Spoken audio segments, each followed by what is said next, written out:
feels special when they do what they do. So, Susanna just had a birthday on November 5th. Oh, happy birthday. Happy birthday to you. And Suzanne, did you know your birthday is the same birthday as Italian viola player and composer Attilio Ariosti? No. Did you know that you share that birthday with the famous viola player and composer? And you share that famous birthday with a French violinist and composer named Louis Gabriel Guillemin. I'm sorry, I should have practiced. Did you know that you shared those birthdays?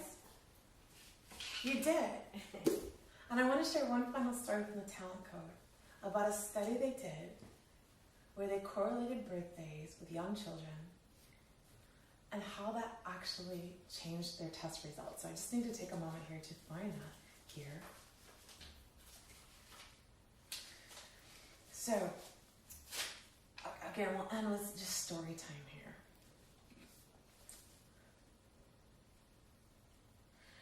Okay. Here you go. So this is dealing with unconscious signals. So this book is divided into 3 parts. And one is just myelin. Myelin wraps around nerves, insulates them, so that nerve signals can travel faster. And that's how skill is made. We're designed as human beings to be adaptive to any environment. That's why we don't have so many preloaded skills. We're designed to acquire skills. So that's why our repetition does that. The next chapter is ignition. We can't just repeat something. There has to be, like we're talking, this culture. So this last thing we'll talk about is a study with birthdays.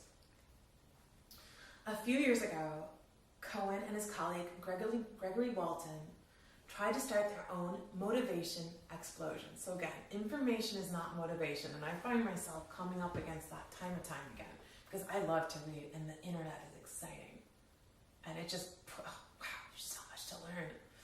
But information is not motivation. So this goes off with this. So what they did, they took a group of Yale freshmen and they gave them an innocuous mix of magazine articles to read. Included was a 1-page first-person account of a student named Nathan Jackson. Jackson's story was brief.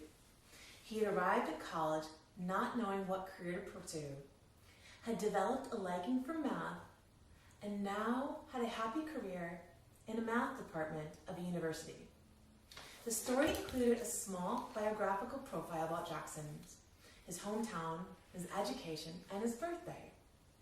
The articles, like anything else, was pretty unforgettable, except for the detail that for half of the stories, this fictional person named Nathan Jackson's birthday was correlated with the person who got that article to match. So that it was like, wow, I'm taking violin lessons.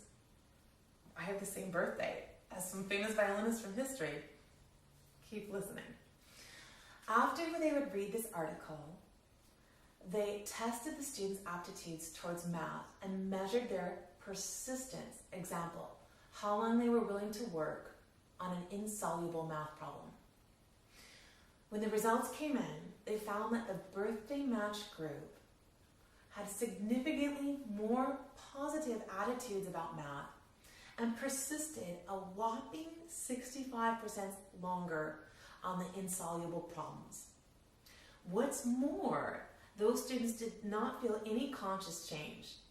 The coincidence of the birthday was completely unconscious. So one thing I did at the beginning of the school year, I asked everyone what their birthday was, students of all ages. That's why I knew Susanna's birthday. I wrote it down. One, I just think it's fun to celebrate birthdays. I think that's a great thing to make any child feel special. But I've been trying to find famous birthdays. Now I'm completely unamused that I have a birthday that matches with Britney Spears. That's not the role model that I was hoping to find for myself. She's not quite the noble person.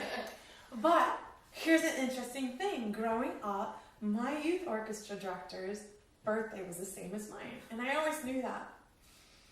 And that concludes. That's the last thing I wanted to share tonight. So love hearing from you. I know just throw a lot of information out there, but if anyone has anything to add, I'm sure we'd love to hear it. I have something silly just on that same topic. Yeah. When I was in 8th grade, which is my turning point for becoming a cellist, I found out that Yo-Yo Ma's daughter was named Emily.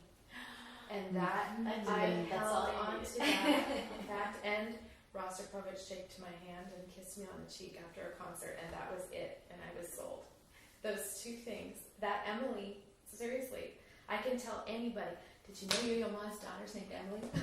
And I still do. I tell my students. And why that works, isn't that amazing? I have no idea, but that connected. You triggered that when you said that, but that's incredible. And that's incredible. I met him one time, but I didn't, talk to him about his daughter. But I knew that in the back of me. I wanted to say, did you know me? Just being a little girl. That's incredible. So what? Just to continue that. What can we do for Zoe and Kelly and Ava? Again, I think to bring out some of these things of an identity, because what that did, somehow I think that connected your identity. It connected you on some deep level, an unconscious level. Well, I said to Kai tonight practicing, and he hasn't wanted to pick up his cello forever. You were born to play the cello. Look at you. You're sitting the way you sit with this cello, and he had argued with me getting the cello out, sitting down on the chair, was throwing himself all over the place. And as soon as I said that, he continued to practice for 30 minutes, and he kept saying, did I practice for 10 minutes? Are you serious? No.